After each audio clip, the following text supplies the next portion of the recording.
हिंद महासागरात साधारणपणे मान्सूनपूर्व आणि पावसाळ्यात वादळे येतात। ही वादळे अरबी समुद्र किंवा बंगालच्या उपसागरावर निर्माण होतात। यावर्षी मान्सूनपूर्व काळात म्हणजे एप्रिल ते जून दरम्यान भारतात मान्सून मजबूत होईपर्यंत कोणतेही वादळ येण्याची शक्यता नाही। मात्र यंदा पावसाळ्यात जोरदार वादळे येणार आहेत। यामुळे यंदाच्या मान्सूनमध्ये मुंबईकरांसाठी अलर्ट जारी करण्यात आला आहे। मुंबईच्या समुद्रात यंदा 4.84 मीटरपेक्षा जास्त हाय टाइड भरती 22 वेळा येण्याची शक्यता आहे। ही भरती जून ते सप्टेंबर 2024 दरम्यान येण्याची शक्यता आहे। यामुळे मुंबईतील सखल भागात पाणी साचणार आहे। पावसासोबत हाय टाइड आल्यानंतर हा धोका निर्माण होतो।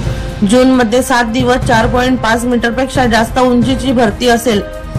जुलै मध्ये असे 4 दिवस, ऑगस्ट मध्ये 5 दिवस आणि सप्टेंबर मध्ये 6 दिवस अशी भरती असणार आहे।